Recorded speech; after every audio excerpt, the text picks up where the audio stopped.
आप जो है रशिया से तेल ना खरीदो, अब आप रशिया से तेल खरीदो। और देखिए रशिया जो हमारा सबसे पुराना मित्र हुआ करता था, वहां की मेजोरिटी शेयर होल्डिंग है नायरा पेट्रोल पंप्स की हिंदुस्तान के अंदर। वहां उन्होंने रेट बढ़ा दिया, पेट्रोल में 5 रुपया, डीजल में 3 रुपया। तो रशिया जो हर मुसीबत में खड़ा होता था हमारे साथ, आज उसने हमारा साथ छोड़ दिया है। ये माननीय मोदी जी की फॉरेन पॉलिसी है, डिप्लोमेसी पॉलिसी है। अब सोचें, एक आतंकी मुल्क का दर्जा पाकिस्तान को दे रखा है। वो पाकिस्तान जो रोटी खाने को तरसता है, जहां सुई तक नहीं बनती, आज अमेरिका बार बार हमें जलील करता है उसको प्रायोरिटी दे करके। असीम मुनीर को बुला करके उसने जो तवज्जो दी पाकिस्तान को, उससे भारत जलील होता है। तो ये आज से थोड़ी है सर, 1971 की वॉर में खुलकर पाकिस्तान के साथ खड़ा हुआ था अमेरिका जी। लेकिन इंदिरा जी ने क्या कहा था? इंदिरा जी ने कहा था कि mind your business, I will never take your help. याद है आपको? इंदिरा जी ने बकायदा आईना दिखाया था अमेरिका को। लेकिन ट्रंप क्या कर रहे हैं? हर वक्त दलील करते हैं और मोदी चुप बैठे एकदम चुप। अगर ये मीडिएशन नहीं होता, दबा रखे मोदी जी की, अगर ये मीडिएशन पाकिस्तान की सीक्रेट दबा हुआ है। नहीं, एक सेकंड भाई, ये पाकिस्तान पेशकश कर रहा है, तो क्या हम अपने देश को आश्वस्त कर सकते हैं कि हमारी जब डोनाल्ड ट्रंप से बातचीत हुई तो हमने डोनाल्ड ट्रंप से कहा कि भाई पाकिस्तान आतंकी मुल्क है, इसको कैसे आप अपने देश को होस्ट करने की अपने देश को होस्ट के तौर पर रिप्रेजेंट करने की इजाजत दे सकते हैं? अस्सलाम वालेकुम। पाकिस्तान के army chief general Asim Munir को एक मजबूत और बावकार क़यादत के तौर पर देखा जा रहा है, जो मुश्किल हालात में भी मुल्क के मफादात को दफा करना जानते हैं। बाद तजियाकारों के मुताबिक पाकिस्तान फाई पॉलिसी में हालिया सख्त मौक़िफ़ आलमी सतह पर यह पैगाम दिया है कि पाकिस्तान किसी भी दबाव को आसानी से कबूल करने वाला मुल्क नहीं है। खास तौर पर यह मशरिक़ वस्ता आलमी सियासत के तनाज़र में ये तासर दिया जा रहा है कि पाकिस्तान एक खुद मुख्तार रियासत के तौर पर अपने फैसले खुद करता है और बड़ी ताकतों के सामने भी अपने कौमी मफादात पर समझौता नहीं करता। इसीलिए कुछ लोग ये कहते नजर आते हैं कि पाकिस्तान की क़यादत, खास तौर पर अस्करी क़यादत, हालात को समझते हुए मजबूत हिकमत अमली इख्तियार कर रही है। आलमी सियासत सिर्फ ताकत से नहीं बल्कि सफारतकारी हिकमत और तवाज़ुन से चलती है। किसी भी मुल्क के लिए ज़रूरी होता है कि वो अपने तल्लुकात को बेहतर अंदाज में बरकरार रखे, अमन और इस्तेकाम को तरजीह दे। पाकिस्तान भी हमेशा यही मौक़िफ़ रखता आया है कि वो खिते में अमन चाहता है, लेकिन अपनी खुद मुख्तारी पर कोई समझौता नहीं करे। शर्मा जी, मान लीजिए मेरी बात, आज माननीय मोदी जी के मुंह से अमेरिका या ट्रंप के खिलाफ एक शब्द नहीं निकल सकता।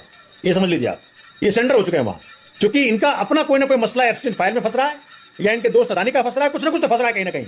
और मैंने बार बार कहा, मेरे नेता ने भी कहा है कि अगर माननीय मोदी जी कोई भी सीक्रेट ट्रंप के पास है तो देश हित में, राष्ट्र हित में, भारत हित में रिजाइन कर दे, वो हट जाए सीट से, कोई और संभालेगा देश को। लेकिन भारत को बार बार नीच ना दिखाए ट्रंप, ये बहुत जरूरी है। अगर माननीय मोदी जी देश को प्यार करते हैं तनिक भी कहीं भी, तो आज जरूरी है कि माननीय मोदी जी राष्ट्र हित में रिजाइन करें। सूत्रों के हवाले से खबर चली थी देश की मीडिया पर कि दलाल कहा गया था पाकिस्तान को कि हम दलाल देंगे, इसलिए इस तरह की बातचीत में हमारी भूमिका नहीं है। लेकिन अब यह साफ हो गया कि पाकिस्तान केवल फैसिलिटेटर नहीं बल्कि मीडिएटर की भूमिका में है और महत्वपूर्ण भूमिका में है।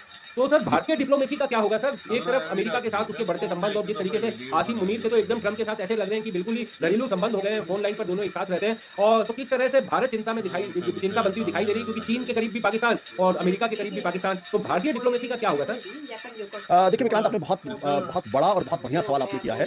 भारतीय मीडिया पर टिप्पणी नहीं करें तो अच्छा है, क्योंकि उस पर टिप्पणी करेंगे तो हमारे बहुत सारे साथी और दोस्त लोग नाराज हो जाएंगे, जो सरकार के एजेंडा सुबह से शाम तक परोसते रहते हैं। देखिए, ये जो पाकिस्तान की जो डिप्लोमेसी है, इस डिप्लोमेसी को हमें समझने की ज़रूरत है। और जब 2017 में जब ट्रंप अमेरिका के राष्ट्रपति बने थे पहले टर्म में, तो उन्होंने पाकिस्तान को मिलिट्री एड देने से मना कर दिया।